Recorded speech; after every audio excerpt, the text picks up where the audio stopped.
Spiritual adultery can be defined as an act of worship, okay, to another god or idol. The person who commits spiritual adultery is one who professes to be a Christian, yet finds his real love and pleasure in the things of the world and the things that Satan has to offer.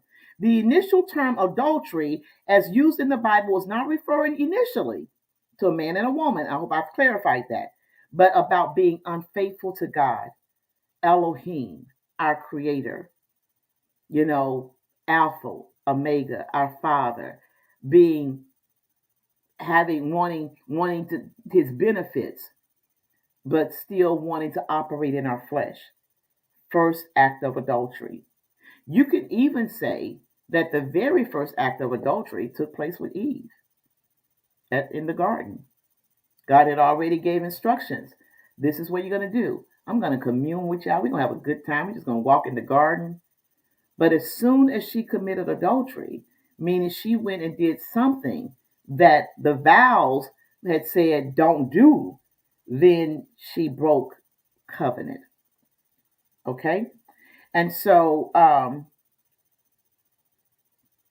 it's an act of worship, which means that when a husband and wife, because we're mimicking, right? When a husband and wife become physically intimate, it is an act of worship. It is an act of worship, okay?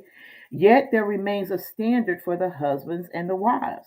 So let's go to Hebrews 13 and 4. All right?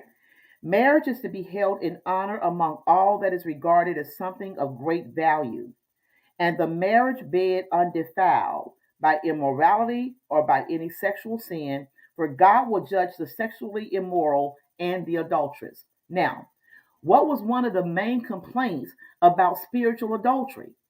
They began to make gods with their hands out of wood, out of stone, and they called it the groves. The high places were up in the groves, which was really, the trees or the forest, right? They did that, and then what they did, they would begin to have orgies and they began to have sex. So even before we get to Hebrews 13, where it's talking about between a man and a woman, we see this same type of act in the Old Testament when they went after other gods. And so you will read where God said, you are an adulterous nation, then you are a harlot, you are a prostitute.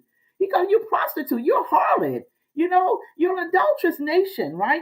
And so Jeremiah 3 and 20 says, surely as a wife treacherously, unfaithfully leaves her husband, so you have dealt treacherously with me, O house of Israel, say the Lord.